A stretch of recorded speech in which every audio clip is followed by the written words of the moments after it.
សួស្តីអ្នកគ្នាស្វាគមន៍មកកាន់ admin ស្មាយមែនកាមុននឹងចូលទៅកាន់សាររឿង admin សូមអរគុណទៅកាន់អ្នក support admin ម្នាក់ផងដែរគាត់មានឈ្មោះថា Sony Mall admin សូមជូនពរឲ្យសុខភាពល្អសំណាងល្អនិងរកស៊ីមានបានផងដែរតោះឥឡូវយើងចូលទៅកាន់សាររឿងយើងទាំងអស់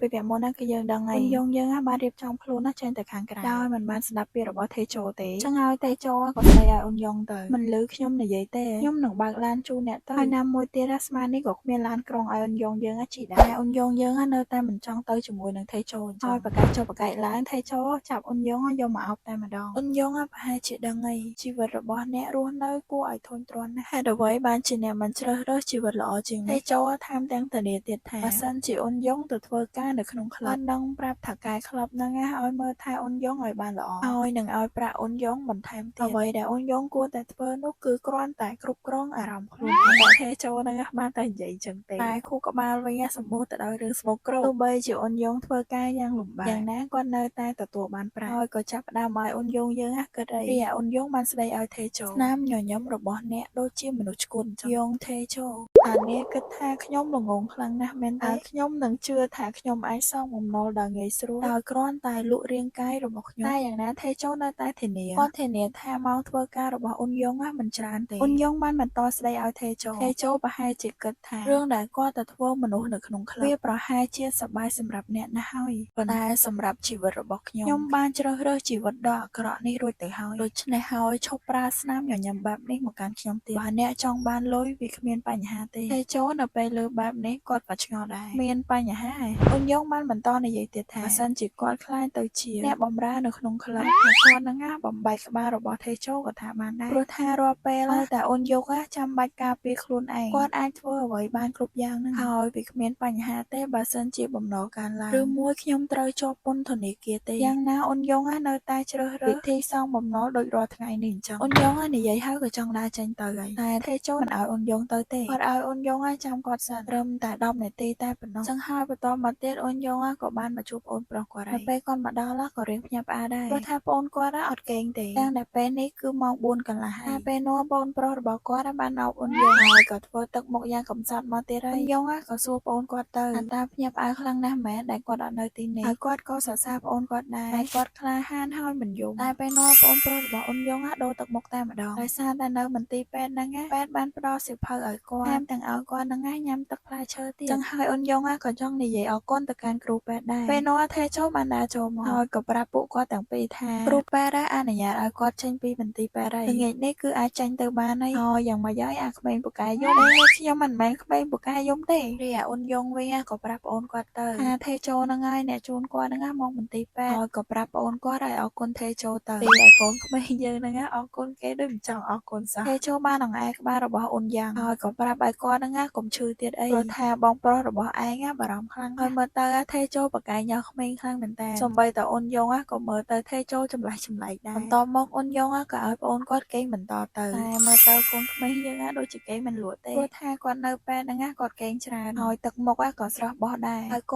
ត់ក៏សួរទៅបងប្រុសគាត់ទៅថាអ៊ុនយ៉ងហ្នឹងជិតដល់ម៉ោងទៅធ្វើការហើយមែនអ៊ុនយ៉ងក៏ប្រាប់ប្អូនគាត់ទៅត្រូវហើយតិចទៀតគាត់ទៅធ្វើការតែយ៉ាងណាអ៊ុនយ៉ងនឹងនៅជាមួយនឹងប្អូនគាត់តតែថ្ងៃរៀនហើយបន្ទាប់មកបងនឹងទៅធ្វើការអ៊ុនយ៉ាងលើបែបនេះគឺសប្បាយចិត្តតែម្ដងតែទេជោវិញឡើងគៀងមកហើយក៏គិតក្នុងចិត្តថាអ៊ុនយ៉ងពេលគាត់សុំឲ្យអ៊ុនយ៉ងសម្រាប់មិនព្រមសម្រាប់ទេទោះបីជាទេជោហ្នឹងផ្ដល់លុយឲ្យគាត់ក៏ដោយតែបែរជាមកចំណាយពេលជាមួយនឹងអាល្អិតនេះទៅវិញហើយបន្ទាប់ពីអ៊ុនយ៉ងយើងចេញពីធ្វើការទេជោបានមកយកអ៊ុនយ៉ងក៏សួរថាអ៊ុនយ៉ងរកលុយបានច្រើនអត់ថ្ងៃហ្នឹងតែពេលនោះអ៊ុនយ៉ងបានសួរទៅកាន់ទេជោអំពីថ្លៃមន្ទីរពេទ្យអីចឹងណាទេជោនៅពេលដែលអ៊ុនយ៉ងនិយាយអំពីរឿងថ្លៃមន្ទីរពេទ្យគាត់ភ្លេចឲ្យឆឹងហ្មងភ្លេចប្រម៉ូថ្លៃមន្ទីរពេទ្យទេជោនិយាយហើយក៏ចាប់មុខអ៊ុនយ៉ងយើងយកមកថើបតែម្ដងហើយបឺតយកហ្នឹងមើលទៅអ៊ុនយ៉ងយើងជាកាហ្វេទៅដោះគោហើយថានេះគឺជាអ្វីដែរទេជោនឹងគិតថ្លៃមន្ទីរពេទ្យពីអ៊ុនយ៉ងយើងហើយតមកអ៊ុនយ៉ងក៏ចេញពីឡានរបស់ទេជោទៅព្រោះថាពេលនេះគាត់ត្រូវមកធ្វើការនៅភោជនីយដ្ឋានម្ដងលោកតកែនៅពេលដែលអ៊ុនយ៉ងដើរចូលមកក៏បំរុងនឹងស្ដីឲ្យអ៊ុនយ៉ងតែបន្ទាប់ពីឃើញស្នាមជាប់នៅលើកអ៊ុនយ៉ងគាត់បានសួរអ៊ុនយ៉ងថាតើការពេលម្សិលមិញចង្វាយទេជោបានវាយអ្នកមែនអ៊ុនយ៉ងនៅពេលដែលឮសំណួរបែបនេះគាត់រៀងគាំងដែរពេលលោកតកែគឺក្ ក្តៅឆេវតែម្ដងទ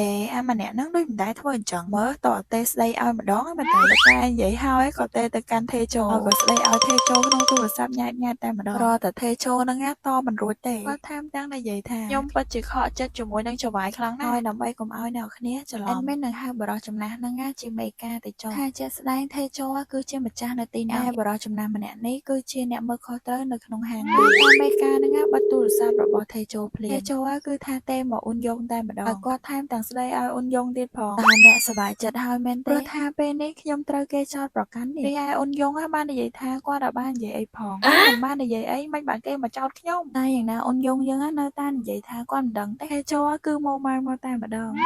ទោះបីជាទេជោចង់ស្ដីឲ្យអ៊ុនយ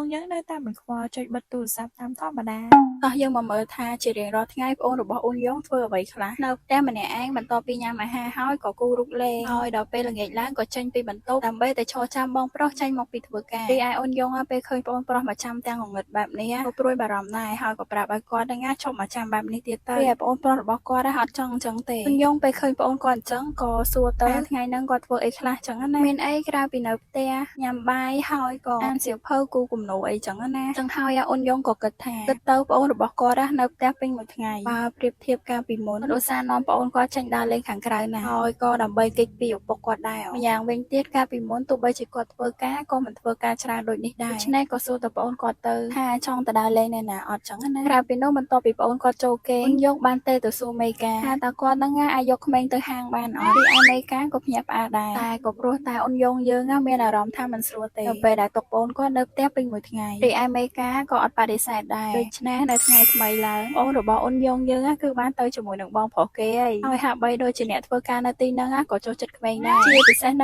ងលោកមេការនឹងតែម្ដងមើលទឹកមុខកាយចឹងទេគាត់បានស្ដីឲ្យអ៊ុនយ៉ងមិនប្រាប់ខ្ញុំថាអ្នកមានកូនអ៊ុនយ៉ងបានបដិសេធនោះគឺជាប្អូនគាត់ទេគ្រប់គ្នាមិនត្រឹមតែចូលចិត្តក្មេងទេថែមទាំងអាណិតអ៊ុនយ៉ងយើងទៀតផងលោកមេការយើងគឺថាជួយមើលក្មេងហ្មងគាត់បានពោអ៊ុនយ៉ាងយើងដើរជុំវិញហាងតែម្ដងហើយក៏ដើរប្រាប់គេថានេះគឺជាចៅប្រុសរបស់គាត់ដូច្នេះហើយភ្ញៀវដែលបានចូលមកហ្នឹងនាំគ្នាឲ្យធីបគ្រប់គ្នាតែម្ដងឲ្យទិញនំញ៉ាំអីចឹងណាហើយសរុបជារួមមកគឺថាអ៊ុនយ៉ាងទទួលបានលុយពីអាគេឲ្យហ្នឹងស្ទើរតែលើសលុយដែលបងប្រុសរបស់គាត់ធ្វើការមួយថ្ងៃហើយបើយើងក៏លេងមកកាន់ទេជោវិញគឺគាត់ក៏កំពុងតែធ្វើការងាររបស់គាត់ដែរការងារគាត់គ្មានស្អីទេមួយថ្ងៃឈាមប្រឡាក់ពេញតែអាយរីឯវុនយ៉ងវិញគាត់ដល់ពេលធ្វើការហត់ពេកចឹងទៅបើបានដេកមួយណាគេមួយប្រហែលល្អនេះចឹងហើយទេជោក៏ដេញឲ្យនាងទៅក្លឹបរាត្រីអីចឹងទៅតែវុនយ៉ងដូចជាគ្មានអារម្មណ៍ទៅទេគាត់ចង់រកអ្នកណាក្រៅពីអ្នកនៅក្នុងក្លឹបចឹងហើយក៏សួរទេជោថាមានអ្នកណាចង់ណែនាំឲ្យគាត់អត់ឬមួយក៏ម្នាក់ដែលយើងឃើញកាលមុននោះវុនយ៉ងប្រហែលជានិយាយសម្ដៅទៅកាន់វុនយ៉ងយើងឲ្យមើលទៅចឹងហើយទេជោមិនប្រវុនយ៉ងឮតែបែបនេះគឺថាធ្វើមុខចឹងមកតែម្ដងហើយវុនយ៉ងថែមទាំងសួរទេជោថាចង់តាទេជោហ្នឹងបានស៊ីអាល្អិតហ្នឹងហើយមែនហើយតែរសជាតិរបស់គាត់យ៉ាងម៉េចដែរហើយតែខ្ញុំអាចសាកល្បងដែរបានអត់ពេលនោះទេជោធ្វើមុខដូចជា serious ដល់ហើយវុនយ៉ងដូចជាលេងសើចដែរហ្នឹងហើយគាត់ក៏ពិបាកសាច់រឿងទៅឲ្យគិតម្ដងទៀតយើងមិនគួរប្រើរបស់រួមទេណោះភ្លេចវាចោលទៅតែញ៉ាំអីហើយវុនយ៉ងក៏ប្រពោះទេជោទៅញ៉ាំអាហារនៅភោជនីយដ្ឋានរបស់ពួកគាត់តែពេលនោះទេជោអត់ទាន់ឲ្យចេញឡានទៅភ្លាមទេគាត់បានសម្លឹងឃើញប្រមាណអ្នកដែលកំពុងតែនៅខាងក្រៅបាននិយាយអំពីការបង្ខំអូមេហ្គាឲ្យទៅធ្វើការនៅក្នុងក្លឹបថ្ងៃនេះពួកគាត់និយាយច្រើនមែនតែមានសុំសង្ខេបអូមេហ្គាដែលភាគច្រើនដែលជំពាក់បំណុលពួកគេមិនអាចគេចពីការចូលទៅធ្វើការនៅក្នុងក្លឹបបានទេហើយពួកគេនឹងប្រើវិធីផ្សេងដូចជាការបង្ខំអីចឹងទៅឬមួយក៏ត្រូវវាយដំតតែស្លាប់តែទេជោដែលកំពុងតែសម្លឹងពីចម្ងាយយើងមិនដឹងថាទេជោនឹងគិតអីទេពេលនេះយើងកាន់មកពេលដែរទេជោជាមួយនឹងវុនយ៉ាងមកដល់កន្លែងភោជនីយដ្ឋានហើយលោកមេការហ្នឹងឃើញវុនយ៉ាងគឺស្វាគមន៍តែទេជោវិញគឺឲ្យដេញចេញទៅក្រៅហើយព្រោះថាគាត់នៅខឹងទេជោរឿងធ្វើបាបអ៊ុនយ៉ងយើងហ៎ទេជោទោះបីនិយាយមិនក៏គាត់អត់ជឿដែរហើយទេជោក៏ទៅតែចាប់អារម្មណ៍ថាអូនរបស់អ៊ុនយ៉ងយើងគឺនៅលើដៃរបស់មេការគាត់ក៏ភ្ញាក់ផ្អើលដែរចំអាល្អិតនេះមកនៅទីនេះតាំងពីកាលអញ្ចឹងបានដៃលោកមេការតែម្ដងគាត់ខឹងទេជោណាដែលទេជោអត់ប្រាប់គាត់ថាអ៊ុនយ៉ងយើ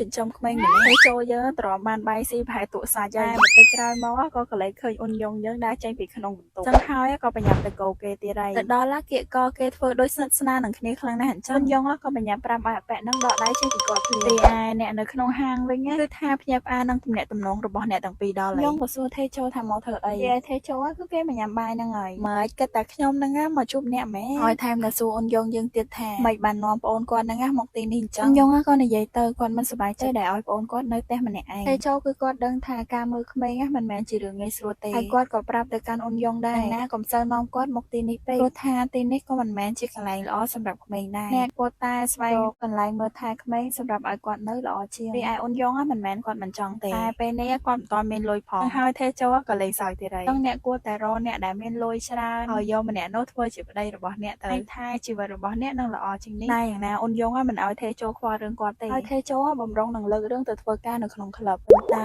គាត់នឹកឃើញដល់មនុស្សប៉ុន្មានអ្នកដែលនិយាយអំពីការបង្ខិតបង្ខំឲ្យអូមេហ្គាហ្នឹងធ្វើការនៅក្នុងក្លឹបថេជោក៏អត់និយាយតែម្ដងពេលនេះគាត់ប្រហែលជាមានអារម្មណ៍ថាគាត់កំពុងតែបង្ខិតបង្ខំអូនយ៉ងយើងហើយរីឯវុនយ៉ាងវិញបានហៅថេជោព្រោះថាពេលនេះគាត់ឃ្លានហើយវុនយ៉ាងហ្នឹងក៏ចាប់អារម្មណ៍ទៅកាន់អូនយ៉ងដែររីឯថេជោក៏មានអារម្មណ៍ថាអត់ពេញចិត្តដែរដូច្នេះហើយគាត់វាយអូនយ៉ងហើយក៏ដើរចេញទៅអូនយ៉ងយើងមកម៉ៅនឹងអាប៉ែហ្នឹងហ្មងគាត់តែថេជោដើរចេញទៅភ្លាមបុគ្គលិកនៅក្នុងហ្នឹងទាំងអស់គឺថាមកសួរនាំអូនយ៉ងយើងតែម្ដងថាអូនយ៉ងជាមួយនឹងថេជោហ្នឹងមានតំណែងតំណងអីជាមួយនឹងហើយតែអ្នកស្គាល់ចវាយវុនយ៉ងដែរមែនតែអូនយ៉ងយើងបានបដិសេធតែម្ដងខ្ញុំគ្មានពាក់ព័ន្ធអីជាមួយនឹងពួកគេទេតែពីរបីនាក់ហ្នឹងមិនជឿពីរបីនាក់ហ្នឹងដូចជាចូលចិត្តថេជោជាមួយនឹងវុនយ៉ាងដល់ហើយសារថាពួកគាត់ទាំងពីរសង្ហាហើយបើរឿងវាយតបវិញលយហ្មងសម្លៀកបំពាក់ក៏ល្អរូបរាងក៏ល្អទៀតហើយអ្នកណាក៏ចាប់អារម្មណ៍ពួកគាត់ដែរថែមពីនោះទៅទៀតពួកគាត់តែងតែឲ្យធីបពួកយើងទោះបីជាគាត់ធ្វើការជា gangster ប៉ុន្តែពួកគាត់មានចិត្តល្អណាស់អូនយ៉ងវិញគ្រាន់តែលើសម្ដីគេសរសើរបែបនេះគាត់គឺថាជ្រិញមកតែម្ដងហើយសាច់រឿងរបស់យើងក៏ចប់តែប៉ុណ្្នឹងផងដែរអ្នកទាំងអស់គ្នាហើយកុំភ្លេចចុច like និង subscribe រួមទាំង comment លើកទឹកចិត្ត admin ម្នាក់មួយផងណាពី admin Smile Manga ឆ្លាញ់ដល់គ្នាបាយ